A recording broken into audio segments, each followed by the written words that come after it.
Bab 6 dimateraikan. Tidak ada satu pun manusia yang mampu membayangkan roh yang baru dan semua realita yang ada dalam roh kita yang telah dilahirkan kembali. Bahwa Tuhan akan tinggal dalam kita dan bahwa roh kita akan menjadi seperti Dia di dalam dunia ini adalah sesuatu yang di luar bayangan kita. Jika Anda telah mengerti menerima pewahyuan tersebut sejauh ini, Anda dapat berkata, saya mengerti, saya adalah ciptaan baru dalam roh saya, yang lama telah berlalu dan segala sesuatunya telah menjadi baru, sama seperti Yesus saat ini, demikian juga saya di dunia ini. Roh saya yang adalah diri saya yang sesungguhnya diciptakan dalam kebenaran dan kekudusan yang sejati. Banyak orang yang telah melihat kebenaran-kebenaran ini, yang telah bersuka atas kebenaran ini, dan yang langsung terkena dampaknya masih tetap melakukan dosa atau menjadi terlalu sibuk dan menjadi lupa akan kebenaran ini.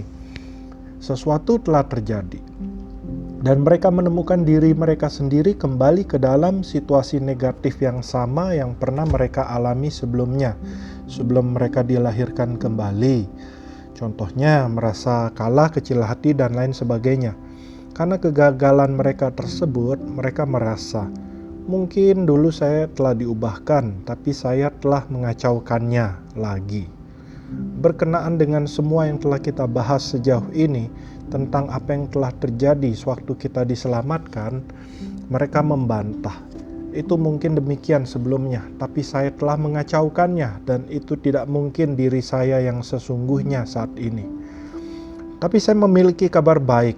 Apa yang Tuhan lakukan dalam roh akan tetap seperti mulanya dan tidak berubah, meskipun terjadi fluktuasi dalam perbuatan Anda. Terkurung. Tahanan atau orang yang dipenjara adalah sebuah gambaran dari kita semua. Setiap orang memiliki penjara mereka sendiri, masalah-masalah dalam kehidupan mereka yang membuat mereka selalu terikat. Hanya saja masalah kita tidaklah selalu terlihat jelas seperti mereka yang ada di balik jeruji besi. Di dalam penjara, banyak orang yang menyadari bahwa mereka telah menghancurkan hidup mereka sendiri. Karena tidak ingin selalu berada di penjara tersebut, maka mereka akan melihat sekeliling mereka dan bertanya-tanya, bagaimana saya bisa berubah? Saya perlu keluar dari tempat ini. Kemudian mereka bertemu dengan para hamba Tuhan yang melayani di penjara, berkhotbah. Jadi siapa yang ada di dalam Kristus, ia adalah ciptaan baru, yang lama sudah berlalu, sesungguhnya yang baru sudah datang. 2 Korintus 5 ayat 17. Pemikiran bahwa Tuhan mengasihi mereka dan ingin sepenuhnya mengubah hidup mereka sangat cocok dengan apa yang ada dalam pikiran para tawanan ini. Mereka benar-benar ingin berubah, keluar dari penjara tersebut dan melihat kehidupan mereka dalam sebuah arah yang berbeda. Oleh karena itu mereka berdoa dan menerima Tuhan, tidak hanya untuk manfaat kekal, tapi juga untuk sesuatu perubahan saat itu juga. Seorang tahanan yang dilahirkan kembali seringkali menjadi rentan terhadap rasa kecil hati, keraguan, dan tidak percaya karena mereka tidak mengerti bahwa perubahan yang terjadi dalam roh mereka dan dalam kehidupan orang-orang Kristen lainnya adalah memperbarui akal budi pikiran mereka untuk percaya dan melepaskan apa yang telah Tuhan tempatkan dalam diri mereka. Pada keesokan harinya mereka terbangun dan menemukan diri mereka masih tetap berada di sel yang sama, menghadapi pemeriksaan, pengadilan yang sama, dan menghadapi hukuman yang sama. Karena hanya melihat kondisi di alam fisik ini, mereka dengan mudahnya menyimpulkan tidak ada yang terjadi. Firman Tuhan itu tidak benar, Tuhan tidak mengubahkan saya, karena segala sesuatunya masih tetap sama. Hal semacam ini terjadi di luar penjara juga. Terbangun pada pagi hari, Anda menemukan diri Anda masih tetap menikah dengan orang yang sama, mengerjakan pekerjaan yang sama, menghadapi penyakit yang sama, dan masih tetap terjerat dalam hutang yang sama. Bahkan seringkali masalah Anda semakin kuat begitu Anda lahir baru. Itu karena iblis menyerang Anda dengan segala hal yang dia miliki. Begitu Anda dilahirkan kembali, karena sekarang ini Anda sudah tidak berpihak pada iblis lagi. dan Dia ingin agar Anda menghentikan kesaksian Anda. Jika Anda tidak berhati-hati, Anda bisa menjadi bingung dan berpikir, saya tidak yakin ada suatu perubahan yang benar-benar terjadi. Perubahan terjadi dalam roh, bukan di alam fisik. Bahkan sepertiga dari perubahan itu telah terjadi. Manusia baru Anda telah diciptakan dalam kebenaran dan kekudusan yang sejati. Efesus 4 ayat 24. Anda tidak sedang berkembang menjadi hal tersebut karena di alam roh Anda telah berubah. Diterima. Yesus menjadi dosa sehingga Anda dapat dibenarkan. Dia yang tidak mengenal dosa telah dibuatnya menjadi dosa karena kita, supaya di dalam Dia kita dibenarkan oleh Allah. 2 Korintus 5 ayat 21. Yesus menjadi siapa Anda dahulunya sehingga Anda dapat menjadi seperti Dia sekarang ini. Dia mengambil dosa Anda dan memberikan kebenarannya kepada Anda. Kebanyakan gereja saat ini mengakui bahwa Yesus telah membayar lunas harga dari dosa mereka. Tapi mereka tidak begitu percaya bahwa mereka telah dibenarkan. Mereka pikir hal ini akan terjadi di masa yang akan datang ketika mereka sampai di sorga. 2 Korintus 5 ayat 21 menyangkal kesalahpahaman ini dengan mengatakan bahwa Dia telah mengambil dalam kurung menggunakan kata kerja kedua took yang mengartikan bentuk lampau atau telah terjadi, telah mengambil dosa Anda dan membuat dalam kurung menggunakan kata kerja past tense made yang mengartikan telah terjadi. Anda menjadi benar atau dibenarkan. Jika Anda percaya bagian awal saja dari ayat ini, maka Anda juga harus percaya pada bagian selanjutnya bahwa Anda telah dibenarkan. Tuhan tidak melihat Anda seperti halnya Anda melihat diri Anda. Dia melihat kepada roh lahir baru Anda dan melihat bahwa Anda benar. Kebanyakan orang berdoa, "Oh Tuhan, ampuni saya telah mengecewakan Engkau lagi. Bagaimana mungkin Kau bisa mengasihi saya? Berikan belas kasihan-Mu pada saya." Mereka tidak mengenali kebenaran bahwa tindakan tubuh dan jiwa mereka, apakah itu baik atau buruk, tidak berhubungan dengan apakah Tuhan menerima mereka atau tidak. Jika Anda telah dilahirkan kembali, maka jika Anda memberontak atau tidak terjadi sebagaimana Anda seharusnya, itu bukanlah masalah. Tuhan melihat Anda benar dan kudus karena Dia melihat kepada roh lahir baru Anda. Tuhan merasa senang kepada Anda. Dalam kasih Ia telah menentukan kita dari semula oleh Yesus Kristus untuk menjadi anak-anak-Nya sesuai dengan kerelaan kehendak-Nya, supaya terpujilah kasih karunia-Nya yang mulia, yang di dalamnya Ia telah membuat kita diterima dalam Dia yang dikasihi-Nya. Efesus 1 ayat 5-6. King James Version. Kata diterima memiliki arti lebih dari sekedar toleransi. Dia benar-benar merasa senang dengan Anda. Anda bisa saja merasa tidak begitu senang dengan bentuk pikiran atau tubuh Anda. Namun Tuhan melihat Anda dalam roh. Ketika Anda dilahirkan kembali, Anda telah menjadi ciptaan baru dan Dia senang dengan karyanya tersebut. Diterima dalam Efesus 1 ayat 6 adalah kata yang sama dengan kata dari bahasa Yunani yang diterjemahkan menjadi diperkenan yang ada dalam Lukas 1 ayat 28. King James Version. Ketika malaikat itu, Gabriel, masuk ke rumah Maria, wanita itu, dia berkata, "Salam, hai engkau yang diperkenan Tuhan menyertai engkau." Hanya ada 2 tempat di dalam Alkitab di mana kata Yunani ini ditemukan. Oleh karena itu, seperti halnya wanita yang mengandung Kristus diterima, demikian juga Anda diperkenan Tuhan, dipelihara dan dilindungi. Begitu Anda percaya, Anda dimeteraikan dengan Roh Kudus. Di dalam Dia kamu juga, karena kamu telah mendengar firman kebenaran, yaitu Injil keselamatanmu. Di dalam Dia kamu juga ketika kamu percaya dimeteraikan dengan Roh Kudus yang dijanjikannya itu. Roh Anda yang telah dilahirkan kembali diciptakan dalam kebenaran dan kekudusan sejati. Efesus 4 ayat 24. Sama seperti halnya dengan Yesus saat ini, demikian juga dengan roh Anda di dunia ini. 1 Yohanes 4 ayat 17. Roh Anda manunggal menjadi satu dengan Tuhan. 1 Korintus 6 ayat 17. Kemudian semua kebaikan ini dimeteraikan dengan Roh Kudus. Ketika seorang wanita menyimpan makanan dalam kaleng, ia akan menyegel atau menutup erat tutupnya dengan parafin. Parafin akan menyegel tutup tersebut sehingga menjadi kedap udara di mana akan membuat makanan di dalamnya selalu terjaga, terlindungi. Segala macam kotoran dari luar yang akan membuat makanan tersebut busuk tidak bisa masuk ke dalamnya. Demikianlah kata dimeteraikan digunakan dalam Efesus 1 ayat 13. Ketika Anda dilahirkan kembali, roh Anda langsung ditutupi, dilindungi oleh Roh Kudus dengan tujuan untuk dijaga. Ketika Anda gagal dalam area kehidupan Anda setelah Anda diselamatkan, maka kebusukan, kelapukan, kotor dan noda yang masuk ke dalam tubuh dan jiwa Anda tidak akan mampu menembus ke dalam roh Anda. Materai Roh Kudus ini akan menjaga apa yang ada dalam Anda dan menahan segala kekotoran tetap di luar. Tuhan tidak melihat dosa sebagaimana orang-orang melihatnya. Bagi Dia, dosa itu tidak hanya melakukan sesuatu yang tidak benar dengan melanggar sebuah perintah. Namun, ketika kita tidak melakukan sesuatu dengan benar seperti yang seharusnya, juga termasuk dosa.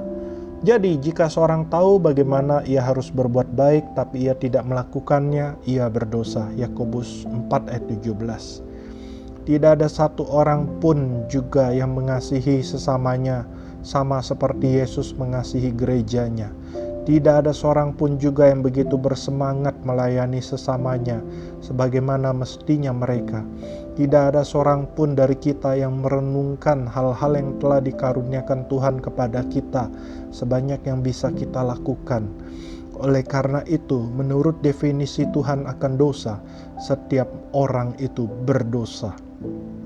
Jika Anda tidak mengerti bahwa Roh Kudus menjagai roh Anda yang telah lahir baru, hati nurani Anda pada akhirnya akan memberikan kesan bahwa Anda telah kehilangan kebenaran dan kekudusan yang di dalamnya roh Anda diciptakan. Hati nurani Anda dengan pengetahuannya akan yang baik dan yang jahat, terus-menerus akan mengungkapkan kesaksian pada pikiran Anda mengenai pemikiran-pemikiran dan tindakan-tindakan Anda. Jika Anda tidak berhati-hati, Anda akan mengizinkan pengetahuan akan kegagalan-kegagalan Anda mempengaruhi Anda. Anda akan berpikir, baiklah pada saat itu saya lahir baru, Tuhan telah memberikan kepada saya sebuah awal yang baru, tapi saya telah gagal melakukannya. Anda bisa saja mengakui, berusaha keras, dan kembali kepada keadaan di mana Anda merasa, sekarang saya telah kembali kepada jalur yang benar dan segala sesuatunya baik-baik saja. Namun semua itu hanya akan bertahan hingga hati nurani Anda menunjukkan sesuatu yang lain lagi. Jika Anda naik turun fluktuasi seperti ini setiap hari, setiap tahun, yang memang demikian adanya, maka setelah beberapa saat Anda akan berpikir, apa gunanya? Dilahirkan dari Tuhan, namun kebenarannya adalah bahwa roh Anda itu telah dimeteraikan. Dosa dan segala macam dampaknya tidak bisa masuk ke dalam roh Anda. Ketika Anda berbuat dosa, roh Anda sama sekali tidak berpartisipasi dalam perbuatan itu. Roh tersebut memelihara kekudusan dan kemurniannya dan akan tetap demikian untuk selamanya. Setiap orang yang lahir dari Allah tidak berbuat dosa lagi, sebab benih ilahi tetap ada di dalam dia, dan dia tidak dapat berbuat dosa karena ia lahir dari Allah. 1 Yohanes 3 ayat 9. Ini berarti Anda benar dan kudus sekarang ini di dalam roh lahir baru Anda untuk selama-lamanya. Banyak orang berjuang untuk mengerti 1 Yohanes 3 ayat 9 itu karena konteksnya menunjukkan dengan jelas bahwa orang-orang Kristen berbuat dosa. Jika kita berkata bahwa kita tidak berdosa, maka kita menipu diri kita sendiri dan kebenaran tidak ada di dalam kita. 1 Yohanes 1 ayat 8. Jika kita sekarang bahwa kita tidak ada berbuat dosa, maka kita membuat dia menjadi pendusta dan firman-Nya tidak ada di dalam kita. 1 Yohanes 1 ayat 10. Anak-anakku, hal-hal ini kutuliskan kepada kamu supaya kamu jangan berbuat dosa. Namun jika seorang berbuat dosa, kita mempunyai seorang pengantara kepada Bapa, yaitu Yesus Kristus yang adil. 1 Yohanes 2 ayat 1. Ada 3 contoh dari surat yang sama di atas di mana si penulis Rasul Yohanes membicarakan tentang dosa. 2 contoh yang pertama berbicara, jika kamu berkata bahwa kamu tidak berbuat dosa, maka kamu adalah seorang penipu. Dia menambahkan, hal-hal ini kutuliskan kepada kamu supaya kamu jangan berbuat dosa, dalam kurung di masa yang akan datang. Namun jika seorang berbuat dosa, kita mempunyai seorang pengantara kepada Bapa, yaitu Yesus Kristus yang adil. Kemudian dalam pasal 3 ayat 9 dia menyatakan, jika kamu lahir dari Tuhan, maka kamu tidak bisa berbuat dosa. Hal-hal tersebut terdengar kesannya sangat bertentangan. Alkitab dan pengalaman menyingkapkan bahwa orang-orang Kristen bisa berbuat dosa. Konteks dari 1 Yohanes menunjukkan bahwa pasal 3 ayat 9 tidaklah sedang berkata kalau orang yang telah dilahirkan kembali itu mustahil untuk berbuat dosa. Namun konteks ayat itu juga dengan jelas mengatakan bahwa jika Anda lahir dari Tuhan, Anda tidak bisa berbuat dosa. Jadi bagaimana hal ini bisa terjadi? Dosa besar dan dosa kecil. Berapa orang mengartikan 1 Yohanes 3 ayat 9 dengan pengertian bahwa Anda tidak bisa terbiasa melakukan dosa? Berapa terjemahan Alkitab sekarang ini bahkan menerjemahkannya demikian. Orang-orang yang berpikir demikian akan berkhotbah, jika Anda mabuk sebelum Anda diselamatkan, maka Anda akan mabuk sekali atau 2 kali lagi. Tapi jika Anda benar-benar telah diselamatkan, maka Anda tidak akan terbiasa dengan dosa. Pada akhirnya, Anda akan melihat kemenangan dalam hal tersebut. Jika tidak, maka Anda belumlah benar-benar dilahirkan kembali. Untuk mengerti pandangan ini, Anda harus mengkategorikan dosa yang mana tidak dilakukan oleh Tuhan. Bagi Dia tidak ada dosa besar atau dosa kecil. Dengan definisi Tuhan, kita semua terbiasa melakukan dosa. Kita semua terbiasa gagal dalam mempelajari firman sebanyak yang harus kita lakukan. Kita semua terbiasa gagal untuk mengasihi sesama kita sebagaimana yang harus kita lakukan. Kita semua terbiasa gagal untuk menjadi peka sebagaimana seharusnya kita. Kita terbiasa masuk ke dalam keegoisan diri dan Tuhan harus terbiasa berurusan dengan kita semua mengenai hal-hal tersebut.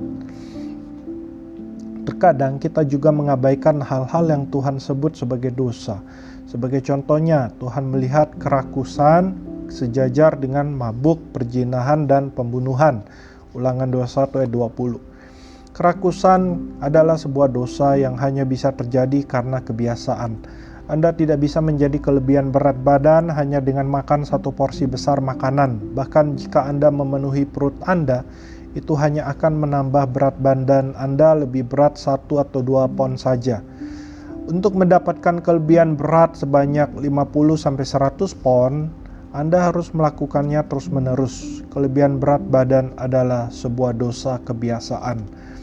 Ini bukan bermaksud untuk menuduh siapapun, tapi untuk melihat sesuatu dalam perspektif. Jika Anda mengartikan 1 Yohanes 3 ayat 9 itu berarti bahwa Anda tidak bisa terbiasa melakukan dosa, jika Anda benar-benar memang lahir dari Tuhan, maka tidak ada seorang pun juga yang memenuhi syarat tersebut, karena kita semua terbiasa melakukan dosa. Satu-satunya jalan ayat ini bisa dikhotbahkan adalah dengan mengatakan, baiklah, Anda tidak bisa terbiasa melakukan dosa besar, namun terbiasa dengan melakukan dosa kecil. Ya, Anda bisa terbiasa melakukan dosa. Itu bukanlah apa yang dikatakan oleh ayat ini.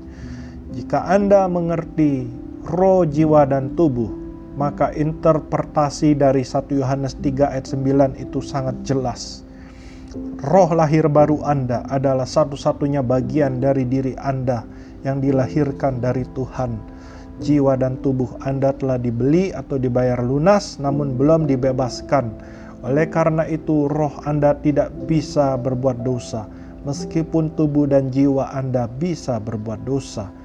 Itu berarti tindakan Anda tidak mempengaruhi kemurnian dan kekudusan roh lahir baru Anda. Kebenaran ini sangat penting dalam hubungan Anda dengan Tuhan.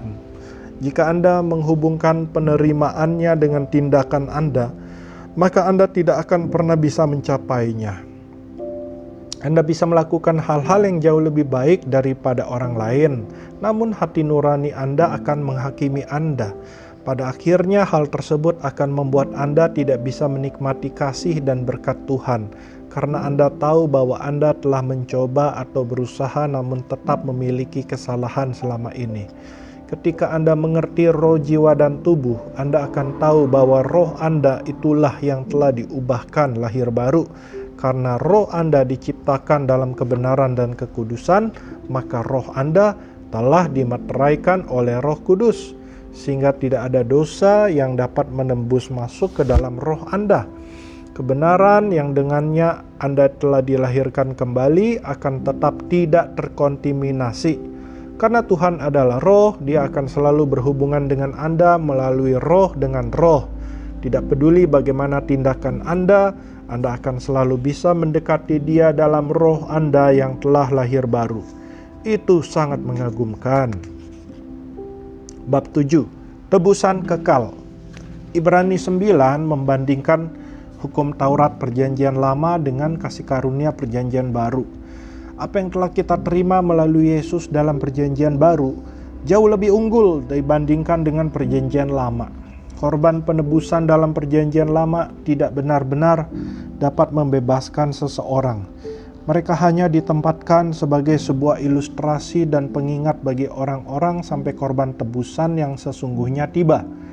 Karena mereka hanyalah sebuah simbol dan tidak benar-benar membersihkan dari dosa, maka korban penebusan yang ada di mana dalam Perjanjian Lama harus dipersembahkan berulang-ulang kali.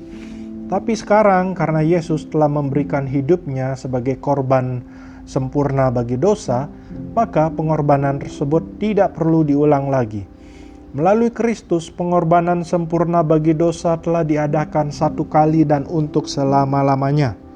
Roh Anda yang telah dilahirkan kembali tidak perlu dibersihkan berulang kali, dimurnikan atau dilahirkan kembali. Tetapi Kristus telah datang sebagai imam besar untuk hal-hal yang baik yang akan datang. Ia telah melintasi kemah yang lebih besar dan yang lebih sempurna, yang bukan dibuat oleh tangan manusia, artinya yang tidak termasuk ciptaan ini. Dan ia telah masuk satu kali untuk selamanya ke dalam tempat yang kudus, bukan dengan membawa darah domba jantan dan darah anak lembu, tetapi dengan membawa darahnya sendiri. Dan dengan itu ia telah mendapat kelepasan yang kekal. Ibrani 9 ayat 11-12. Keselamatan Anda itu kekal adanya. Sebab jika darah domba jantan dan darah lembu jantan dan percikan abu lembu muda menguduskan mereka yang najis, sehingga mereka disucikan secara lahiriah, betapa lebihnya darah Kristus yang oleh roh yang kekal telah mempersembahkan dirinya sendiri kepada Allah sebagai persembahan yang tak bercacat, akan menyucikan hati nurani kita dari perbuatan-perbuatan yang sia-sia, supaya kita dapat beribadah kepada Allah yang hidup. Karena itu ia adalah pengantara dari suatu perjanjian yang baru, supaya mereka yang telah terpanggil dapat menerima bagian kekal yang dijanjikan. Sebab ia telah mati untuk menebus pelanggaran-pelanggaran yang telah dilakukan selama perjanjian yang pertama. Ibrani 9 ayat 13-15. Yesus telah masuk satu kali untuk selama-lamanya ke dalam tempat yang kudus dan telah mendapat kelepasan yang kekal. Ayat 12. Kemudian dalam ayat 15 ia menyediakan bagian kekal. Setiap pernyataan ini menekankan pada pengorbanan satu kali yang berlaku untuk selama-lamanya. Satu kali. Tuhan benar-benar ingin agar kita mengerti hal ini, sebab Kristus bukan masuk ke dalam tempat kudus buatan tangan manusia yang hanya merupakan gambaran saja dari yang sebenarnya, tetapi ke dalam sorga sendiri untuk menghadap hadirat Allah guna kepentingan kita. Dan ia bukan masuk untuk berulang-ulang mempersembahkan dirinya sendiri sebagaimana imam besar setiap tahun masuk ke dalam tempat kudus dengan darah yang bukan darahnya sendiri. Sebab jika demikian, ia harus berulang-ulang menderita sejak dunia ini dijadikan. Tetapi sekarang ia hanya satu kali saja menyatakan dirinya dan pada zaman akhir untuk menghapuskan dosa oleh korbannya. Dan sama seperti manusia ditetapkan untuk mati hanya satu kali saja. Dan sesudah itu dihakimi, demikian pula Kristus hanya satu kali saja mengorbankan dirinya untuk menanggung dosa banyak orang. Sesudah itu ia akan menyatakan dirinya sekali lagi tanpa menanggung dosa untuk menganugerahkan keselamatan kepada mereka yang menantikan dia. Ibrani 9 ayat 24-28. Korban penebusan dalam perjanjian lama dilakukan berulang kali, tapi Yesus hanya masuk sekali saja ke dalam tempat kudus dan melakukan satu kali saja pengorbanan. Karena kita juga mati satu kali, maka dia menderita satu kali saja. Dan pengorbanan satu kali itu telah membayar lunas dosa untuk selama-lamanya. Korban penebusan dalam perjanjian lama tidak dapat melakukan apa yang dapat dilakukan oleh korban Yesus dalam perjanjian baru. Korban tebusan dalam perjanjian lama hanyalah bayangan sementara dari hal sejati yang akan datang. Di dalam hukum Taurat hanya terdapat bayangan saja dari keselamatan yang akan datang dan bukan hakikat dari keselamatan itu sendiri. Karena itu, dengan korban yang sama yang setiap tahun terus-menerus dipersembahkan, hukum Taurat tidak mungkin menyempurnakan mereka yang datang mengambil bagian di dalamnya. Sebab jika hal itu mungkin, pasti orang tidak mempersembahkan korban lagi. Sebab mereka yang melakukan ibadah itu tidak sadar lagi akan dosa setelah disucikan sekali untuk selama-lamanya. Ibrani 10 ayat 1-2. Jika korban tebusan dalam perjanjian lama benar-benar dapat menyempurnakan manusia, maka korban tersebut tidak perlu dipersembahkan berulang kali. Jika memang korban tebusan tersebut berhasil, maka para penyembah begitu disucikan tidak akan perlu sadar lagi akan dosa. Orang-orang percaya perjanjian baru tidak perlu sadar lagi akan dosa. Korban tebusan perjanjian lama tidak mampu melakukan itu, tapi korban tebusan perjanjian baru dapat dan melakukan itu. Jika Anda percaya kebenaran firman Tuhan, Anda bisa mencapai suatu titik di mana Anda tidak lagi sadar akan dosa. Anda akan mengenali bahwa roh Anda telah disucikan dan sempurna selama-lamanya. Tuhan tidak melihat Anda sebagai orang berdosa. Dia melihat roh Anda yang telah dilahirkan kembali dan senang dengan hal itu. Jika Anda berfokus pada pikiran akan siapa diri Anda di dalam roh, Anda akan menjadi sadar akan kebenaran. Ungkapan lama ini, saya hanyalah seorang berdosa yang diselamatkan oleh kasih karunia, tidaklah benar. Jika Anda adalah seorang berdosa, maka Anda perlu dilahirkan kembali. Jika Anda benar-benar diselamatkan oleh kasih karunia, maka Anda tidak lagi orang berdosa. Roh Anda telah dilahirkan kembali dalam kebenaran dan kekudusan yang sesungguhnya, dan itu tidak dapat berbuat dosa. Dan roh Anda tidak dapat ditebus oleh dosa dalam tubuh dan jiwa Anda karena adanya materai Roh Kudus. Jangan mendekati Tuhan dengan mengaku aku adalah orang berdosa. Mendekatlah kepada Dia dengan berani karena Anda sekarang di dalam Dia dibenarkan oleh Allah. 2 Korintus 5 ayat 21. Dekatilah Tuhan melalui karya salib Yesus dan apa yang telah Dia lakukan dalam roh Anda yang lahir baru itu, dengan berkata, Bapa, terima kasih karena melalui Kristus saya memiliki keberanian untuk masuk ke dalam tahta kasih karunia-Mu. Karena Engkau telah membenarkan diri saya. Jika Anda benar-benar berpikir, oh Tuhan, saya benar-benar sangat berdosa, maka Anda perlu lahir baru. Atau Anda perlu memperbarui pikiran Anda dan mulai mempercayai kebenaran firman Tuhan dalam Kristus Yesus, bahwa Anda orang-orang yang telah dibenarkan oleh Tuhan. Masa lalu, masa kini, dan masa yang akan datang. Anda itu telah diampuni dari segala dosa Anda, dosa masa lalu, masa kini, dan masa yang akan datang. Itulah arti dari penebusan kekal. Anda mungkin berpikir, Tuhan tidak bisa mengampuni saya atas dosa yang belum saya lakukan. Nah, Anda lebih baik berdoa bahwa Dia bisa mengampuni Anda, karena Kristus hanya mati sekali saja bagi dosa-dosa Anda.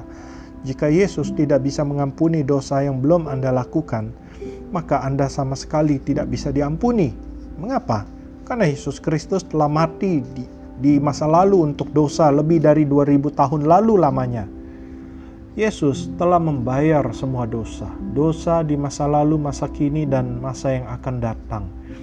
Manusia mungkin tidak berpikir demikian. Namun Tuhan mampu memikirkan hal semacam itu. Karena Dia itu kekal, waktu, jarak, dan ruang bukanlah suatu masalah bagi Dia. Melalui pengorbanannya yang sempurna, Tuhan benar-benar telah menangani segala jenis dosa. Ketika Yesus mati, Ia menaruh suatu kehendak yang memiliki efek. Dan karena kehendaknya inilah kita telah dikuduskan satu kali untuk selama-lamanya oleh persembahan tubuh Kristus. Ibrani 10 ayat 10.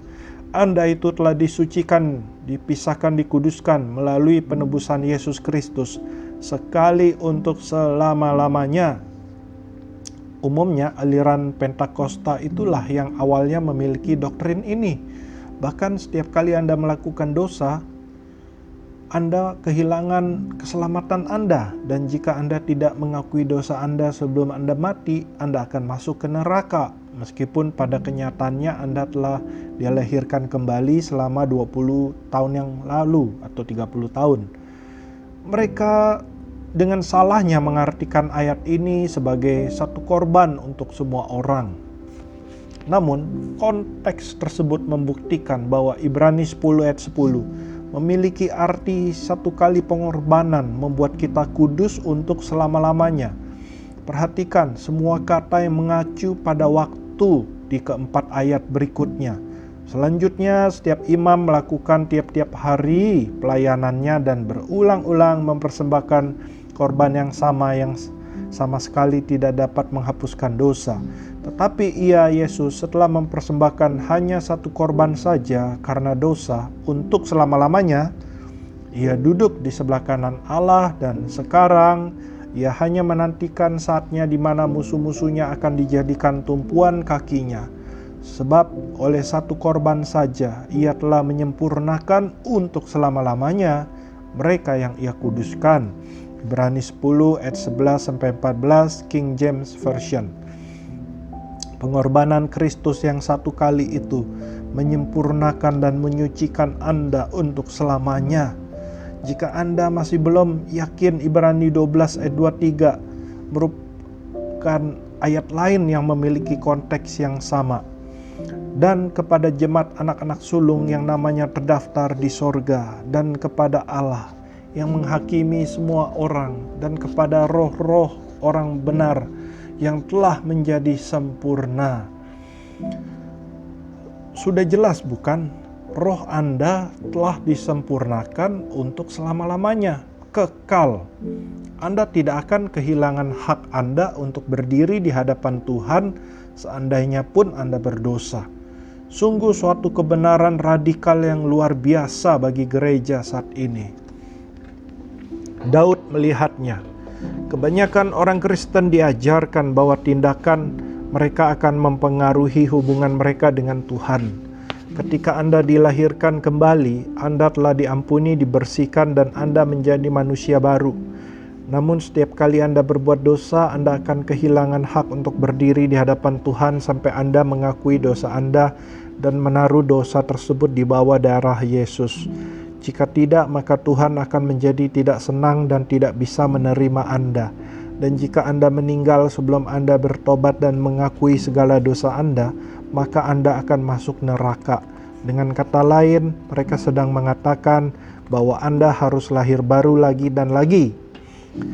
Tapi itu bukanlah apa yang diajarkan firman Tuhan. Alkitab berbicara tentang penebusan kekal dan harta pusaka kekal.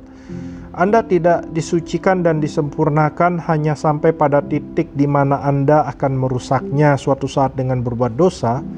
di mana memang Anda masih akan terus berbuat dosa, Anda itu disucikan dan disempurnakan untuk selamanya.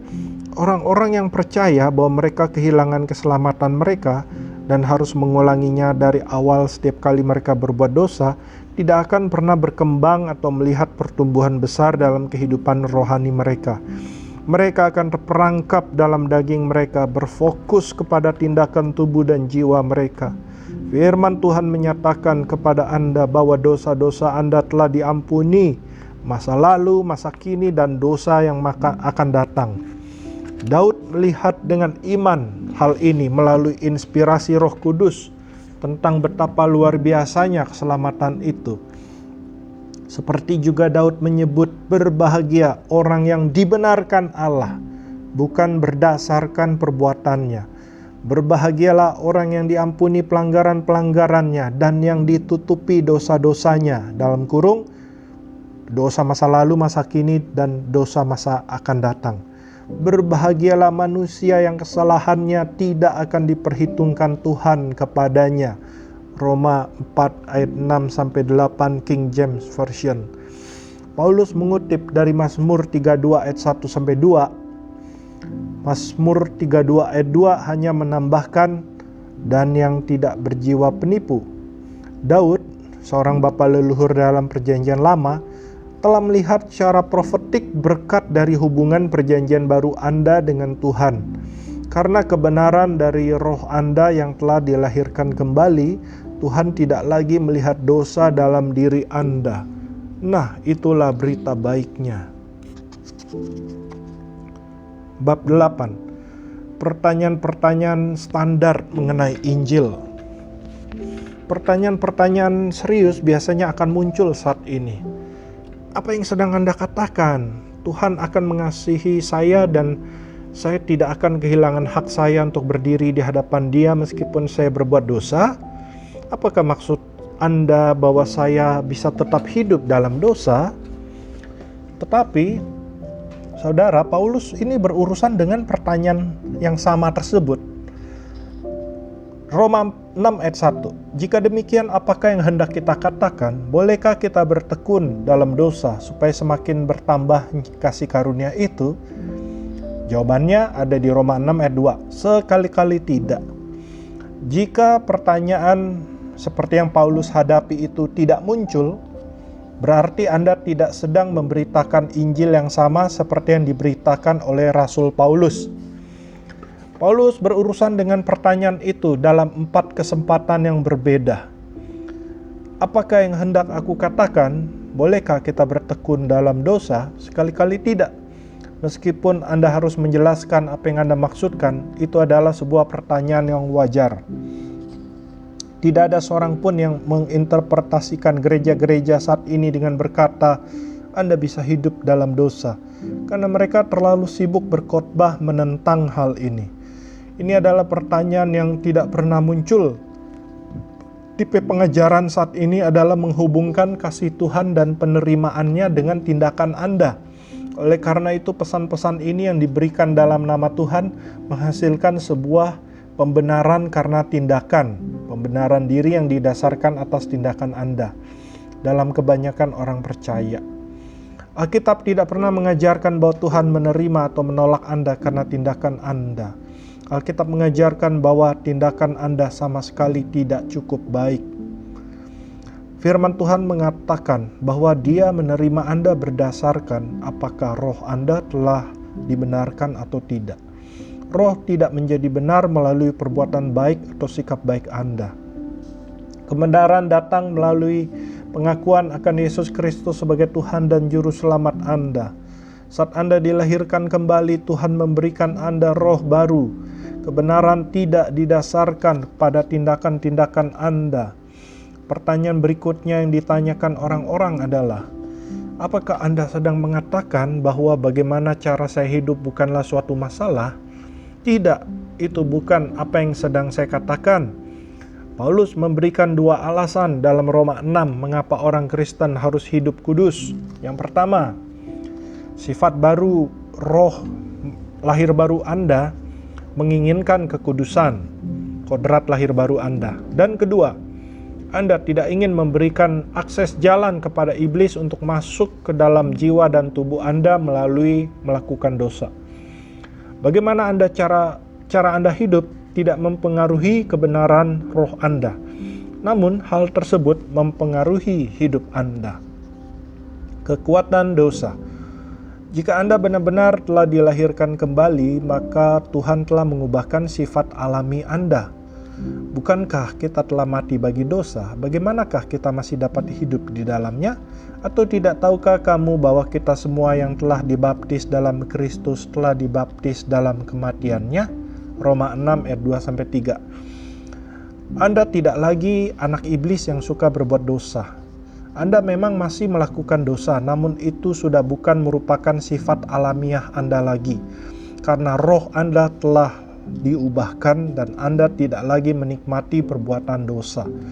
Setiap orang yang lahir baru memiliki hasrat dalam diri mereka untuk hidup kudus. 1 Yohanes 3:3. Anda mungkin saja tidak mentaatinya, namun kenyataannya hasrat untuk hidup kudus tersebut ada dalam diri Anda. Memberitakan hukum Taurat, legalisme, dan perbuatan-perbuatan agamawi, sesungguhnya hal itu memperkuat dosa. 1 Korintus 15 ayat 5-6. Hukum Taurat membuat Anda semakin berdosa dengan membuat Anda menginginkan segala sesuatu yang dilarang. Itulah mengapa Tuhan memberikannya. Umat manusia sedang dihancurkan oleh dosa. Namun kita menipu diri kita sendiri dengan berpikir, saya cukup baik. Tuhan menjawab dengan berkata, "Oh, jadi kau pikir dirimu itu baik? Baiklah, biarkan aku menunjukkan kepadamu apa standar yang sesungguhnya." Hukum Taurat membuat dosa menjadi hidup, sehingga Anda mengakui bahwa Anda memerlukan juru selamat. Roma 7 ayat 9, Galatia 3 ayat 24. Karena saya tidak bisa memberikan penjelasan yang rinci mengenai kebenaran itu di sini, saya merekomendasikan Anda untuk membaca The True Nature of God. Dalam pengajaran itu, saya menjelaskan secara rinci mengenai sisi tersebut. Anda akan menemukan bagaimana Tuhan yang sama dulu, sekarang, dan selamanya. Ibrani 13 ayat 8 bisa bertindak sangat berbeda terhadap umat manusia pada perjanjian lama dan perjanjian baru. Tanpa mengerti bagaimana semuanya diubahkan ketika Yesus Kristus datang ke bumi ini, Anda hanya akan berpikir bahwa Tuhan itu skizofrenik, berkepribadian ganda. Dan saat ini saya meyakinkan Anda bahwa Tuhan tidak demikian. Tujuan Tuhan memberikan hukum Taurat adalah untuk membuat Anda berlutut dan mengakui, Tuhan kasihanilah saya tidak bisa melakukannya. Saya tidak bisa lepas dari dosa ini. Hukum Taurat tidak diberikan untuk membantu Anda mengatasi dosa. Hukum itu digunakan untuk menunjukkan kepada Anda bahwa dosa telah menguasai Anda. Hukum Taurat sebenarnya menguatkan dosa dan memberikan kuasa kepada dosa, sehingga hukum Taurat itu akan menghilangkan muslihat yang mengatakan bahwa Anda mampu menghapuskan dosa Anda sendiri. Namun, agamawi membalikan hal tersebut dan mengatakan hukum Taurat diberikan untuk membantu Anda mengatasi dosa. Pernyataan itu sama sekali tidak benar. Jika Anda benar-benar sudah lahir baru, Anda akan memiliki hasrat untuk hidup bagi Tuhan. Setiap orang yang menaruh pengharapan itu kepadanya, menyucikan diri sama seperti Dia yang adalah suci. 1 Yohanes 3:3. Akan ada banyak tingkatan dalam manifestasi penyucian tindakan dan pikiran Anda. Namun setiap orang yang dilahirkan kembali akan berusaha untuk menyucikan diri mereka. Dosa memberikan akses bagi setan untuk masuk ke dalam tubuh atau jiwa Anda. Apakah kamu tidak tahu bahwa apabila kamu menyerahkan dirimu kepada seseorang sebagai hamba untuk mentaatinya, kamu adalah hamba orang itu yang harus kamu taati, baik dalam dosa yang memimpin kamu kepada kematian maupun dalam ketaatan yang memimpin kamu kepada kebenaran. Roma 6 ayat 16. Setan ingin memberikan kematian dalam kehidupan Anda dengan cara apa saja, sakit penyakit, kemiskinan, aib, depresi, rasa kecil hati, dan segala macam jenis hal kotor lainnya. Jadi, mengapa harus memberikan kesempatan kepada iblis untuk mendekati hidup Anda? Sebagai seorang Kristen, Anda tidak harus hidup kudus agar Tuhan menerima dan senang dengan Anda. Namun, tindakan-tindakan dan sikap Anda menentukan bagaimana Anda bisa hidup dengan sesama Anda. Itulah sebabnya mengapa kita harus hidup kudus. Kekudusan yang tidak disengaja. Mengetahui bahwa saya bisa berhubungan dengan Tuhan berdasarkan kesempurnaan, kekudusan, dan kebenaran dalam roh lahir baru saya, telah membebaskan saya dari dosa. Bukan untuk berbuat dosa. Dalam daging saya tidak akan pernah sempurna secara keseluruhan sampai saya nanti menerima tubuh kemuliaan. Akan tetapi saat ini saya masih bisa terus hidup dan berhubungan dengan Tuhan berdasarkan siapa diri saya dalam roh saya. Ini membuat hubungan saya dengan Tuhan stabil dan aman. Saya menjalani sebuah kehidupan kudus yang tidak disengaja lebih daripada yang dilakukan orang lain dengan suatu tujuan. Kapanpun kebenaran ini diajarkan, orang-orang akan mengkritik dengan mengatakan, "Kau hanya mengkhotbahkan ini agar kau bisa hidup dalam dosa." Anda tidak bisa menuduhkan hal semacam itu kepada saya, karena saya tidak pernah mengatakan hal-hal kotor, minum minuman keras apapun jenisnya, merokok, dan bahkan tidak minum kopi. Saya tidak mengatakan bahwa kopi dan minuman keras adalah hal yang sama, namun ada ayat yang membahas mengenai kopi. Markus 16 ayat 18 mengatakan, "Dan sekalipun mereka minum racun maut, mereka tidak akan mendapat celaka." Saya hanya memberitahu Anda bahwa orang-orang tidak bisa menatap saya dan mengatakan alasan saya mengkhotbahkan kebenaran ini adalah karena kebenaran ini mengizinkan saya untuk hidup dalam dosa. Oh tidak, saya menjalani sebuah kehidupan yang sangat kudus.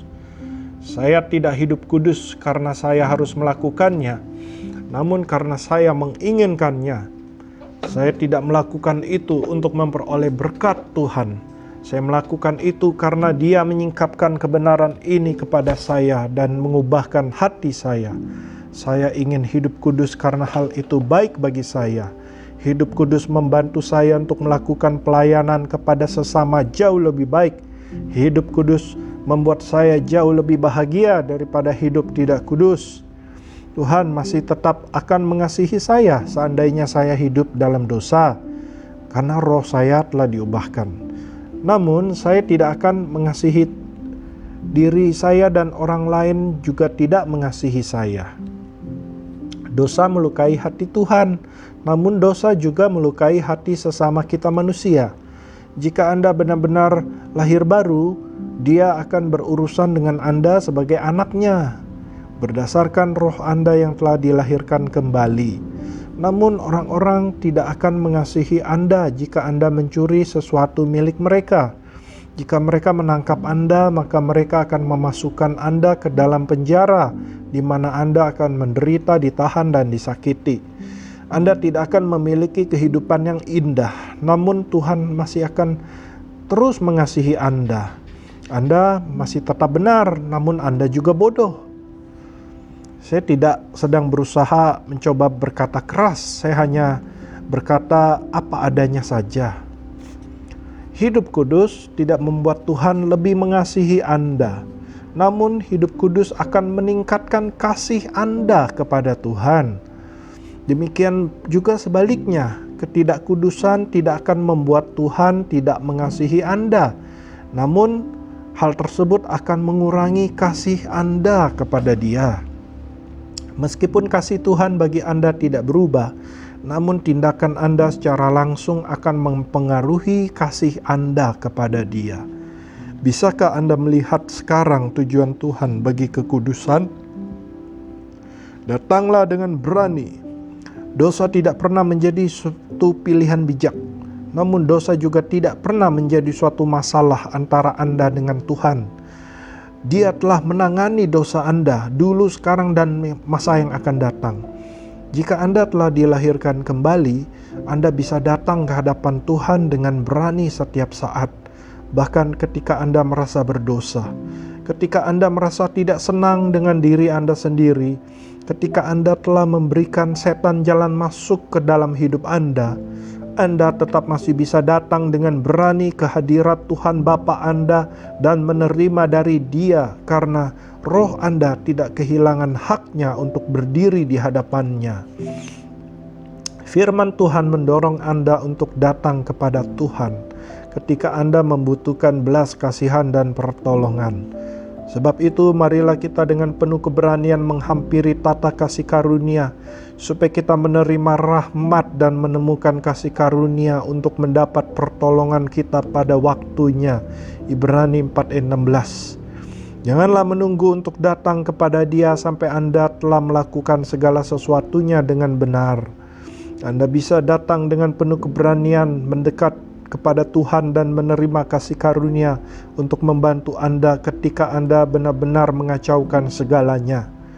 Bapa Surgawi Anda telah mengundang Anda untuk mendekat pada tahtanya setiap saat dengan iman dalam anaknya dan dengan siapa diri Anda dalam Dia. Ini adalah hak lahir Anda sebagai anak raja. Bab 9. Sekali diselamatkan akan selalu selamat, atau yang telah dilahirkan kembali harus dilahirkan kembali? Ketika pertama kali saya mulai mengerti pewahyuan ini, saya bertanya-tanya, Tuhan, apakah ini seperti yang dikatakan oleh orang-orang aliran baptis? Sekali diselamatkan akan selalu selamat? Ataukah seperti yang dikatakan oleh orang-orang aliran Pentakosta? Diselamatkan, terhilang, diselamatkan, terhilang, dilahirkan kembali, dan dilahirkan kembali. Saya bergumul dengan pertanyaan-pertanyaan ini untuk jangka waktu yang lama. Akhirnya pada suatu hari Tuhan berkata kepada saya mengenai hal ini. Bukan A yang mengatakan sekali diselamatkan akan selamat untuk selamanya, atau juga bukan B yang mengatakan diselamatkan, terhilang, diselamatkan, terhilang, dilahirkan kembali dan dilahirkan kembali. Tetapi yang benar adalah C, tidak dua-duanya. Dia menunjukkan kepada saya bahwa kedua pernyataan tersebut memiliki separuh kebenaran, namun kebenaran yang menyeluruh ada di antara keduanya. Mereka yang mengikuti aliran sekali diselamatkan akan selamat untuk selamanya mengerti bahwa roh Anda dimurnikan dan disempurnakan untuk selamanya. Namun karena Anda tidak diselamatkan oleh perbuatan baik Anda, maka kurangnya kebaikan Anda tidak membuat Anda menjadi tidak selamat. Jika Anda mengaku iman dalam Yesus Kristus, maka Anda telah dilahirkan kembali. Karena yang jadi masalah di sini adalah iman, maka dosa sama sekali tidak membuat Anda kehilangan keselamatan Anda. Seseorang mungkin berkata, tunggu dulu, saya percaya jika saya berdosa maka Anda akan kehilangan keselamatan Anda. Anda tidak bisa memberitahu saya bahwa seorang yang melakukan dosa yang kejam bisa masuk surga. Meskipun saya akan dianggap kudus oleh beberapa standar keagamaan, namun tindakan saya tidak mencakupi standar tersebut. Saya tidak mengucapkan kata-kata kotor, minum minuman keras, merokok, atau berzina. Namun saya telah melanggar beberapa hukum Tuhan. Saya tidak mengasihi sesama saya sebagaimana mestinya seperti yang diajarkan firman Tuhan. Dan saya juga tidak selalu berkata jujur. Saya mencoba untuk melakukan hal-hal tersebut, namun saya selalu saja berbohong ketika saya masih kanak-kanak. Saya tidak pernah melakukan hal apa yang dikatakan sebagai dosa besar, namun saya telah melanggar hukum Tuhan. Jendela kaca bergambar. Sebab barang siapa menuruti seluruh hukum itu, tetapi mengabaikan satu bagian daripadanya, ia bersalah terhadap seluruhnya. Yakobus 2 ayat 10. Hukum Taurat itu seperti sebuah jendela kaca. Anda bisa menembaknya dengan sebuah pistol mainan dan membuat sebuah lubang kecil, atau Anda bisa saja melemparkan sebuah piano dan membuat sebuah lubang besar pada jendela tersebut. Ukuran besar atau kecil tidaklah membuat suatu perbedaan, karena jendela kaca tersebut tidak bisa ditambal. Jendela tersebut telah pecah dan harus diganti dengan yang baru. Jika Anda melanggar atau mengabaikan satu perintah kecil saja, maka Anda bersalah terhadap keseluruhannya.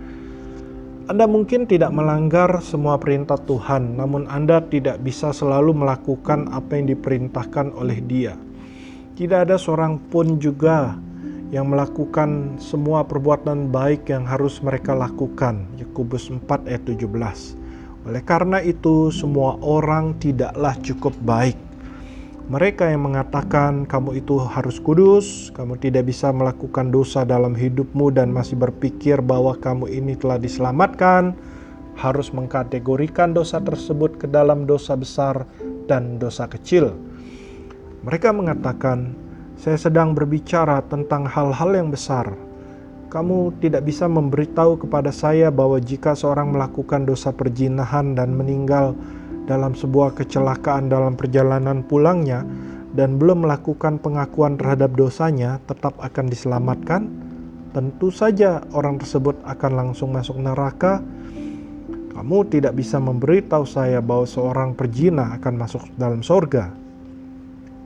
Maafkan saya jika saya merusak apa yang Anda katakan tersebut. Namun apa yang Anda katakan itu adalah sebuah tradisi agamawi. Menurut firman Tuhan, tidak ada istilah dosa besar atau dosa kecil.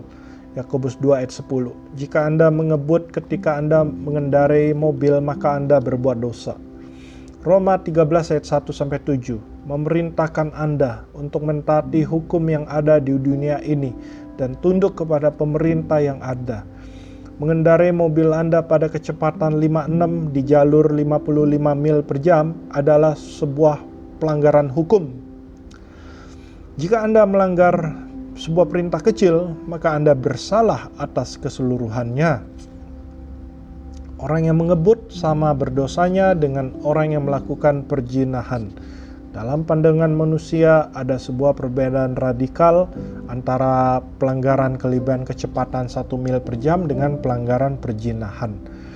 Seseorang yang ngebut dan seorang pezina layak mendapatkan konsekuensi yang berbeda dalam pandangan mata manusia.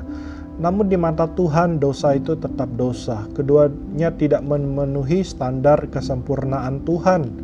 Jika Anda melakukan seluruh hukum Taurat namun melanggar satu perintah saja, maka Anda bersalah atas keseluruhannya. Jika seorang percaya lahir baru yang melakukan perzinahan dan tidak mengakuinya sebelum dia mati langsung masuk ke neraka, maka demikian juga dengan orang percaya yang melanggar kecepatan jalan. Jika hal demikian benar adanya, maka tidak ada seorang pun juga yang akan masuk ke surga, karena kita semua tidak memenuhi standar dan gagal dalam hal-hal yang berbeda. Michael Jordan versus si bongkok. Jika Anda kehilangan kemuliaan Tuhan, maka itu berarti Anda telah melewatkannya. Bayangkan Anda berada dalam sebuah ruangan dengan atap setinggi 20 kaki dan Tuhan memerintahkan Anda untuk melompat dan menyentuh langit-langit ruangan tersebut sebagai syarat keselamatan. Jika Anda adalah Michael Jordan, maka Anda akan bisa melompat setinggi 15 kaki dan sudah terlihat hampir bisa mendekatinya. Namun jika Anda adalah si bongkok, mungkin Anda hanya akan mampu melompat setinggi 6 inci dan masih terlalu jauh untuk bisa memenuhi syaratnya. Siapapun juga, hasilnya tidak akan jauh berbeda. Jika Anda tidak mampu menyentuh langit-langit tersebut, maka Anda tidak akan selamat, maka keduanya tidak selamat. Seperti itulah yang terjadi dengan standar Tuhan. Dia tidak menilai dengan mengatakan, lakukanlah yang terbaik yang bisa kamu lakukan. Selama kamu ada di 10% teratas, maka aku akan menerima kamu karena kamu telah mencobanya. Tidak demikian, yang ada adalah Anda harus sempurna atau Anda membutuhkan seorang juru selamat yang sempurna. Jika Anda berbuat dosa dan kemudian keselamatan Anda hilang, maka satu-satunya cara agar bisa masuk ke dalam kerajaan sorga adalah mati begitu Anda lahir baru. Hal terbaik yang bisa dilakukan dengan mereka yang baru dilahirkan kembali adalah langsung aja membunuh mereka. Karena dengan begitu mereka tidak akan memiliki kesempatan untuk berbuat dosa dan kehilangan keselamatan yang baru saja mereka terima. Si penginjil yang membunuh mereka itu bisa saja masuk ke neraka. Namun orang-orang percaya yang baru dilahirkan kembali tersebut tidak akan memiliki kesempatan untuk melakukan dosa. Bukankah hal semacam itu terdengar sangat menggelikan? Ya, memang menggelikan. Roh Anda telah dimateraikan, disucikan, dan disempurnakan untuk selama-lamanya. Keadaan roh Anda yang benar tersebut tidak bergerak naik turun dengan kekudusan, tindakan, dan sikap Anda. Karena keselamatan bergantung sepenuhnya kepada iman dalam Yesus dan dilahirkan kembali, maka dosa Anda tidak akan mempengaruhi hubungan Anda dengan Tuhan. Dia bersekutu dengan Anda berdasarkan iman Anda dalam Kristus saja. Meninggalkan dan menolak. Namun Alkitab tidak mengajarkan sekali diselamatkan akan selalu selamat selamanya. Berapa ayat mendiskusikan tentang kemungkinan untuk menjadi murtad dan kehilangan keselamatan Anda. Contoh klasiknya adalah Ibrani 6 ayat 4-6. Sebab mereka yang pernah diterangi hatinya, yang pernah mengecap karunia sorgawi, dan yang pernah mendapat bagian dalam Roh Kudus, dan yang mengecap firman yang baik dari Allah, dan karunia-karunia dunia yang akan datang, namun yang murtad lagi, tidak mungkin dibaharui sekali lagi demikian, sehingga mereka bertobat. Sebab mereka menyalibkan lagi anak Allah bagi diri mereka dan menghinanya di muka umum. Jika seseorang murtad, maka tidak akan ada lagi korban tebusan. Ibrani 6 ayat 4-6 ditempatkan pada konteks yang sama, menekankan bagaimana korban tebusan Yesus telah menyediakan keselamatan kekal Anda. Namun jika korban tebusan yang satu itu dibuang, maka tidak akan ada lagi korban tebusan lainnya. Korban tebusan itu tidak dapat digunakan kembali atau diulangi. Anda tidak bisa dilahirkan kembali lagi. Yesus Kristus tidak akan mengalami penderitaan dan penghinaan untuk mati kedua kalinya. Pengorbanannya sekali itu saja untuk selamanya. Anda bisa membuat pengorbanan Kristus itu tidak memiliki pengaruh apapun juga dengan berbalik kepada legalisme dan percaya kepada perbuatan-perbuatan Anda sendiri untuk mendapatkan kebenaran. Hai orang-orang Galatia yang bodoh, siapakah yang telah mempesona kamu? Bukankah Yesus Kristus yang disalibkan itu telah dilukiskan dengan terang di depanmu? Hanya ini yang hendak ku ketahui dari kamu. Adakah kamu telah menerima Roh karena melakukan hukum Taurat, atau karena percaya kepada pemberitaan Injil? Adakah kamu sebodoh itu? Kamu telah mulai dengan Roh, maukah kamu sekarang mengakhirinya dalam daging? Galatia 3 ayat 1-3. Keselamatan itu diterima dan dipelihara oleh iman dalam Kristus saja. Marilah kita teguh berpegang pada pengakuan tentang pengharapan kita, sebab Ia yang menjanjikannya setia. Ibrani 10 ayat 23. Perbuatan dosa Anda tidak bisa menghilangkan keselamatan Anda, namun Anda bisa meninggalkan keselamatan itu. Menolak iman Anda adalah sesuatu yang tidak mudah dilakukan, namun itu bisa saja terjadi. Cara pribadi, saya tidak percaya ada banyak orang yang berubah menjadi murtad. Tegar hati. Sebelum seseorang bisa meninggalkan keselamatan yang besar itu, mereka akan terlebih dahulu menjadi keras atau tegar hati terhadap Tuhan. Ibrani 3 ayat 13-14.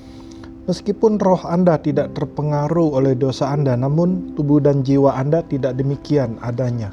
Dosa akan menumpulkan persepsi, hikmat, dan pengertian Anda akan siapa diri Anda yang sebenarnya dalam roh. Jika Anda berkeras tinggal dalam dosa cukup lama, maka Anda akan sampai pada suatu tempat di mana setan akan mencoba membuat Anda meninggalkan iman Anda dalam Kristus. Namun tanpa dibutakan secara total terhadap kebenaran, tidak ada seorang pun dalam pikiran mereka yang benar akan pernah menolak Tuhan. Jika Anda meninggalkan iman Anda dan menolak Tuhan, maka Anda bisa membuang atau menghilangkan keselamatan Anda. Hal tersebut bukanlah sesuatu yang bisa Anda hilangkan begitu saja, seperti tidak ingat di mana Anda menaruh kunci mobil Anda. Anda harus dengan sengaja dan terbuka menolaknya. Itu adalah sesuatu yang memerlukan waktu untuk terjadi. Anda diselamatkan oleh kasih karunia Tuhan, jadi tindakan-tindakan berdosa tidak menyebabkan hilangnya keselamatan Anda. Namun dosa bisa membuat hati Anda tegar sampai pada akhirnya Anda akan sampai pada titik di mana Anda meninggalkan iman Anda dalam Tuhan. Ibrani 6 ayat 4-6. Jika hal itu terjadi, maka sangat tidak mungkin untuk diperbarui lagi hingga bertobat. Hal ini bertentangan dengan diselamatkan, terhilang, dilahirkan kembali lagi.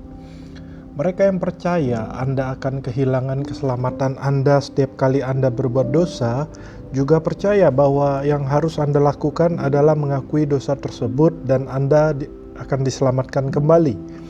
Anda hanya berdoa dan kembali berdiri dengan Tuhan. Ibrani 6 ayat 4-6 mengatakan bahwa hal tersebut tidak akan pernah terjadi. Apakah Anda tidak kehilangan keselamatan di saat Anda berbuat dosa, atau memang Anda kehilangan keselamatan karena dosa? Anda tidak akan pernah bisa diselamatkan lagi. Apakah Anda memenuhi syarat? Kualifikasi yang ada dalam Ibrani 6 ayat 4-6 itu sangatlah kaku. Anda harus melihat kualifikasi tersebut dengan teliti sebelum menyalahkan diri Anda sendiri sebagai seorang yang murtad. Di sini tidak membicarakan ketika Anda sedang frustasi dan berkata, "Saya berhenti, ini tidak berhasil," dan kemudian kembali melakukan dosa. Tidak demikian, ini jauh lebih daripada tindakan semacam itu. Untuk bisa memenuhi syarat, maka Anda harus pertama, diterangi hati Anda terlebih dahulu, yang berarti ditarik oleh Roh Kudus. Yohanes 6 ayat 44 menyatakan, "Tidak ada seorang pun yang dapat datang kepadaku jikalau ia tidak ditarik oleh Bapa yang mengutus aku, dan ia akan kubangkitkan pada akhir zaman." Anda tidak bisa dipaksa untuk membuat suatu pernyataan, menandatangani sebuah gulungan gereja, atau mengulangi sebuah doa. Kemudian setelah itu, jika Anda tidak mengalami sebuah perubahan besar, maka Anda akan lelah dan menolaknya dengan berkata, "Saya menolak ini karena ini tidak nyata." Jika hal seperti ini yang menggambarkan Anda, maka itu bukanlah sebuah pernyataan bersalah dari Roh Kudus. Anda dipaksa, bukannya ditarik. Anda pergi ke gereja karena orang tua Anda memaksa Anda, atau Anda pergi kencan dengan seseorang yang membuat Anda mengulangi sebuah doa. Jika demikian keadaannya, maka Anda tidak memenuhi syarat. Oleh karena itu, Anda tidak bisa bertanggung jawab atas hal yang disebut penolakan. Anda juga harus, yang kedua, mengecap karunia surgawi, yang berarti Anda harus benar-benar dilahirkan kembali. Yang ketiga, mendapat bagian dalam Roh Kudus yang mengacu pada dibaptis oleh Roh Kudus dalam Roh Kudus. Yang keempat, mengecap firman yang baik dari Tuhan, yang berarti firman itu telah mempengaruhi Anda. Anda telah melakukan lebih dari sekedar menaruh firman itu dalam mulut Anda. Anda telah menelan firman itu, mencerna firman itu, dan mendapatkan keuntungan dari nutrisi dan kehidupan dalam firman itu. Dan yang kelima, Anda telah mengecap karunia dunia yang akan datang, yang mengacu kepada seseorang yang dipenuhi oleh Roh Kudus, yang telah melatih karunia Roh Kudus dan sedang dalam proses pendewasaan. Dengan kata lain, Anda haruslah seorang Kristen yang telah dewasa sebelum Anda bisa benar-benar meninggalkan keselamatan Anda. Jika seorang Kristen yang telah dewasa menolak Tuhan, maka mereka tidak akan pernah bisa kembali kepada pertobatan, karena hal tersebut adalah sebuah transaksi yang terjadi hanya sekali saja. Mereka akan dianggap bertanggung jawab, dihukum, dan selesai. Yesus menyatakan bahwa penghujatan terhadap Roh Kudus adalah salah satu dosa yang tidak bisa diampuni, Matius 12 ayat 31-32, dan Paulus mengatakan dia harus mendapatkan belas kasihan karena dia melakukannya tanpa pengetahuan, yaitu di luar iman, 1 Timotius 1 ayat 13. Hal ini menunjukkan bahwa dosa menghujat Roh Kudus yang tidak bisa diampuni itu pun tergantung pada apakah Anda melakukannya dengan sebuah pengetahuan atau tidak. Anda tidak bisa meninggalkan keselamatan Anda begitu saja. Itulah yang dikatakan oleh Ibrani 6 ayat 4-6. Anda haruslah seorang Kristen yang dewasa, yang ditarik oleh Roh Kudus, lahir baru, dibaptis dalam Roh Kudus, dewasa dalam firman, dan beroperasi dalam karunia-karunia Roh sebelum Anda bisa menolak Tuhan. Jika itu semuanya sudah Anda lakukan, maka Anda dianggap telah menolak keselamatan. Terlalu mudah untuk mengetahui hal yang lebih baik. Pada suatu kali ketika saya masih kanak-kanak, kira-kira berusia antara 5-8 tahun, saya marah dan lari keluar dari rumah saya. Saya berlari keluar, namun saat saya menyadari kesalahan saya, bahkan sebelum pandangan rumah saya menghilang, kemana saya akan pergi? Apa yang akan saya makan? Di mana saya akan tidur? Saya sayang dengan orang tua saya. Saya memang marah, tapi saya tidak ingin lari keluar dari rumah saya. Namun karena saya terlalu gengsi untuk mengakuinya, akhirnya saya tersangkut dalam pagar kawat yang sengaja saya lakukan agar saudara saya menolong saya. Dia berlari mengejar saya untuk membawa saya pulang kembali ke rumah. Karena saat itu saya belum cukup dewasa, saya tidak disalahkan atas perbuatan saya tersebut. Meskipun saya marah dan menyatakan saya tidak mau lagi menjadi seorang womek lagi. Sebelum lari keluar rumah, saya tidak dipersalahkan. Jika seorang polisi telah dipanggil, maka mereka akan berpihak pada orang tua saya, karena saya masih terlalu muda. Saya tidak mengetahui apa yang sedang saya lakukan saat itu, ataupun saya dapat melakukan itu secara hukum. Namun sekarang saya sudah cukup tua untuk memutuskan. Sebagai seorang dewasa, saya bisa mengubah nama saya dan membuat sebuah pemisahan formal dari orang tua saya. Jika saya meninggalkan mereka, maka pemerintah akan mendukung saya dan saya bisa secara sah menolak mereka. Hal yang sama berlaku dengan meninggalkan dan menolak keselamatan. Tuhan tahu apakah seorang itu cukup dewasa atau tidak. Dia sendiri mengetahui hati mereka. Di luar iman, ketika seseorang menolak keselamatan mereka, mereka tidak akan pernah bisa kembali lagi ke dalam hubungan dengan Tuhan. Dan karena mereka tidak merasa perlu untuk mengakui Allah, maka Allah menyerahkan mereka kepada pikiran-pikiran yang terkutuk sehingga mereka melakukan apa yang tidak pantas. Sebab walaupun mereka mengetahui tuntutan-tuntutan hukum Allah, yaitu bahwa setiap orang yang melakukan hal-hal demikian patut dihukum mati, mereka bukan saja melakukannya sendiri, tetapi mereka juga setuju dengan mereka yang melakukannya. Roma 1 ayat 28 dan 32. Memberikan mereka kepada pikiran-pikiran terkutuk, Tuhan telah mengambil kembali penginsafan akan dosa dari Roh Kudus. Terkutuk artinya di luar iman. Anda tidak akan merasa yakin akan kebutuhan Anda untuk berhubungan dengan Tuhan kecuali Roh Kudus yang menyatakannya kepada Anda. Yohanes 6 ayat 44. Selama dia berurusan dengan Anda tidak akan menjadi yang terkutuk. Namun jika seseorang memenuhi kualifikasi yang ada dalam Ibrani 6 ayat 4-6 dan meninggalkan keselamatan mereka, maka Tuhan akan mengambil kembali Roh Kudus dan mereka akan menjadi yang terkutuk. Tanpa penginsafan akan dosa dari Roh Kudus, mereka tidak akan mengetahui jika yang sedang mereka lakukan itu salah. Tidak hanya mereka akan menyukainya, namun mereka akan seperti orang-orang yang ada dalam pemberontakan melawan Tuhan juga. Orang-orang yang terkutuk akan menunjukkan kurangnya hasrat dan respons kepada Tuhan. Apakah Anda sedang bertobat dan menyesal karena apa yang telah Anda lakukan? Apakah Anda berhasrat untuk berada dalam hubungan dengan Tuhan? Jika demikian adanya, maka Anda bukanlah yang terkutuk. Roh Kudus masih berhubungan dengan Anda. Anda belum cukup dewasa ketika Anda berbalik dan jatuh ke dalam dosa. Seperti halnya Paulus, Anda diampuni karena Anda tidak mengetahui ketika Anda melakukan hal-hal tersebut. Terpujilah Tuhan, Dia adalah Bapa Sorgawi yang penuh kasih. Bab 10. Menerima kepenuhan.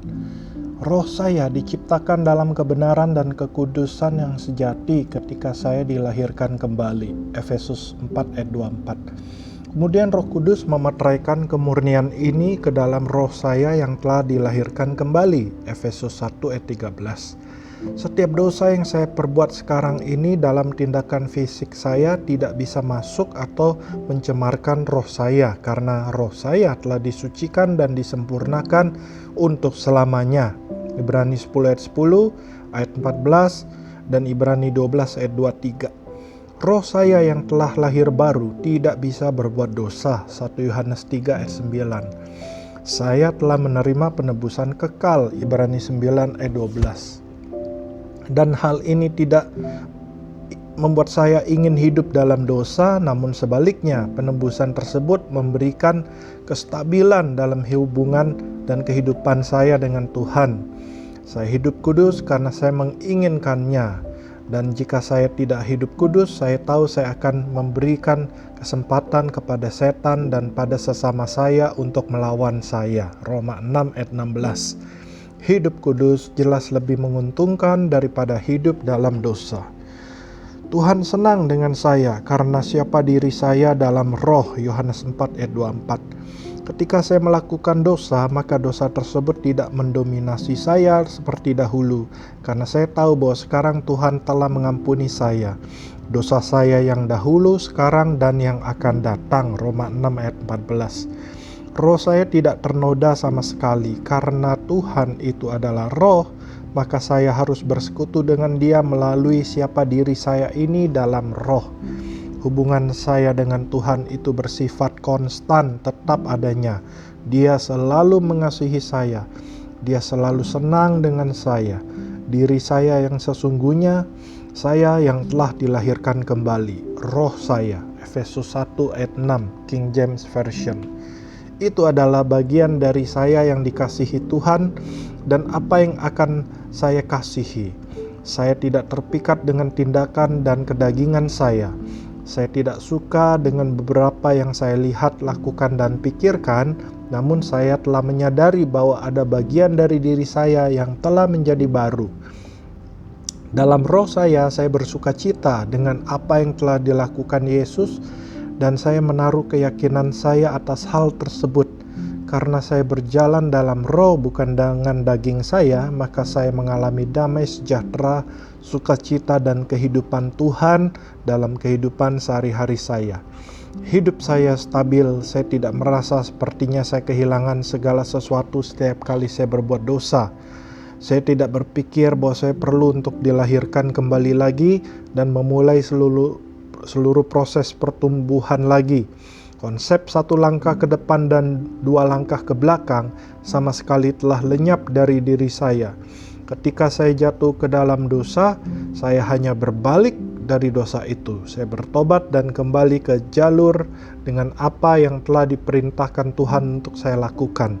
Dengan mengetahui bahwa saya masih tetap diri saya apa adanya dalam Kristus, dan lebih lagi dalam roh saya daripada saya yang sebelumnya, untuk mengambil bagi diri saya sendiri dan bermanifestasi. Itulah sebabnya saya terus memperbarui pikiran saya dengan firman Tuhan secara aktif dan agresif. Buah kekudusan. Jika kita mengaku dosa kita, maka Ia adalah setia dan adil, sehingga Ia akan mengampuni segala dosa kita dan menyucikan kita dari segala kejahatan. 1 Yohanes 1 ayat 9. Ayat tersebut telah mengajarkan bahwa setiap kali Anda berbuat dosa, maka Anda harus mengakui dosa tersebut agar Anda bisa diampuni.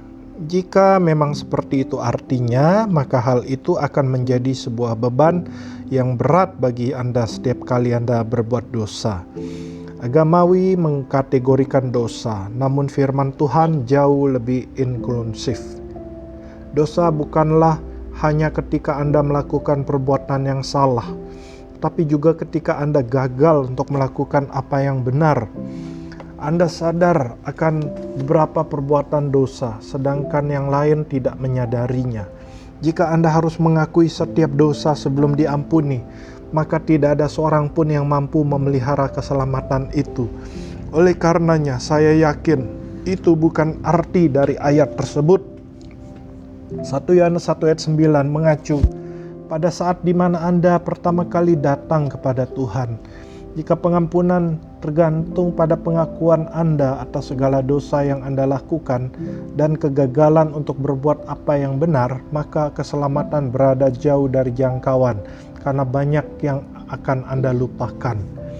Ayat ini memerintahkan orang yang belum percaya untuk dilahirkan kembali, bukan orang percaya untuk mengakui segala dosa yang mereka lakukan selama ini. Ayat ini menunjukkan bagaimana pertama kali Anda datang kepada Tuhan, Anda mengakui sifat alamiah Anda yang suka berbuat dosa dan pemisahan Anda dengan Tuhan, supaya Anda bisa berlutut dan menerima keselamatan. Anda mengakui bahwa Anda adalah orang berdosa dan membutuhkan pengampunan dan perlu untuk disucikan dari segala kecemaran dengan menerima roh baru yang telah dilahirkan kembali. 1 Yohanes 1 ayat 9 bisa juga berarti membersihkan pengaruh dosa dari tubuh dan jiwa orang percaya. Roh Anda tidak terpengaruh oleh dosa, namun jiwa dan tubuh Anda terpengaruh akan dosa tersebut. Dosa memberikan iblis sebuah jalan masuk hak yang sah untuk melakukan pekerjaannya yang membawa kematian masuk ke dalam hidup Anda, karena Anda memberikan diri Anda kepada Dia. Roma 6 ayat 16. Bagaimana Anda bisa bertobat dan membuat iblis keluar dari hidup Anda? Anda tinggal mengatakan, Tuhan, saya salah dan Kaulah yang benar. Saya berdosa dan telah memberikan kesempatan pada setan. Saya bertobat. Dengan mengakui dosa Anda mengambil keselamatan, pengampunan, kekudusan, dan kebenaran yang telah menjadi sebuah kenyataan dalam roh Anda dan tidak pernah bergerak naik turun ketika Anda gagal, dan membawanya, menariknya itu masuk ke dalam tubuh dan jiwa Anda. Hal itu akan membuat iblis pergi. Musuh tidak lagi memiliki hak dan keistimewaan dalam hidup Anda begitu Anda bertobat dan berbalik dari apa yang telah Anda lakukan. Jika Anda mengerti penebusan kekal Anda tidak akan lagi berani untuk berbuat dosa, namun Anda akan merasa bebas untuk menyatakan, sungguh Tuhan itu luar biasa. Anda akan ingin untuk menghabiskan waktu Anda dengan Dia lebih lagi. Anda akan berhasrat untuk hidup kudus, sehingga tidak akan ada hal yang menumpulkan Anda atau membuat Anda tidak menerima kebenaran besar dan kasih-Nya yang besar ini. Mengerti penebusan kekal Anda akan membuat Anda hidup kudus. Begitulah yang seharusnya. Anda seharusnya tidak mencoba untuk hidup kudus karena takut akan penolakan dan hukuman. Anda harus hidup kudus sebagai hasil buah dari keselamatan Anda. Anda harus memiliki buah-buah kekudusan. Roma 6 ayat 22. Perhatikan bahwa itu adalah buah, bukan akar dari keselamatan. Kekudusan tidak membuat Tuhan bergerak dalam kehidupan Anda. Namun, tindakan kudus Anda di luar adalah sebuah hasil dari pengertian akan sifat roh Anda yang telah diperbarui. Jangan pernah terpisahkan dari salib-Nya, dari kasih-Nya.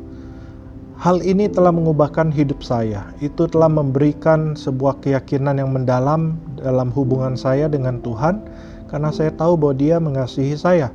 Bahkan Dia mengasihi saya lebih daripada yang bisa saya pahami.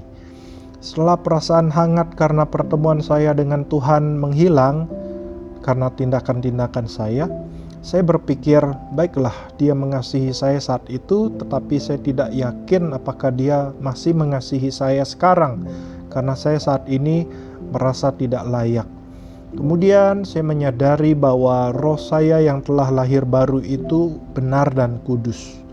Saya melihat bahwa Tuhan melihat saya dari roh ke roh, dan Dia mengasihi bagian dari diri saya yang lahir baru tersebut. Saya adalah hasil karya-Nya, diciptakan dalam Kristus Yesus untuk melakukan pekerjaan baik. Efesus 2 ayat 10. Dalam roh saya sempurna dan murni. Tuhan mengasihi saya dan saya tidak pernah terpisahkan dari kasih-Nya. Hal ini memberikan sebuah penerangan baru. Siapakah yang akan memisahkan kita dari kasih Kristus? penindasan atau kesesakan atau penganiayaan atau kelaparan atau ketelanjangan atau bahaya atau pedang. Sebab aku yakin bahwa baik maut maupun hidup, baik malaikat-malaikat maupun pemerintah-pemerintah, baik yang ada sekarang maupun yang akan datang, atau kuasa-kuasa baik yang di atas maupun yang di bawah, ataupun sesuatu makhluk lain tidak akan dapat memisahkan kita dari kasih Allah yang ada dalam Kristus Yesus Tuhan kita. Roma 8 ayat 35, 38-39. Dalam roh saya, Tuhan telah memberikan kasih-Nya kepada saya dengan berlimpah. Karena dari kepenuhannya kita semua telah menerima kasih karunia demi kasih karunia. Yohanes 1 ayat 16. Saya penuh akan Tuhan, sepertiga dari saya diliputi Roh Kudus. Dan jika Anda lahir baru, semua ini benar bagi Anda juga. Pengetahuan ini akan mempengaruhi kehidupan Anda dan akan membuat Anda merasa sangat murni. Anda akan menghargai apa yang telah Tuhan lakukan sehingga Anda bisa hidup lebih kudus dalam tindakan Anda daripada yang sebelumnya dengan suatu tujuan.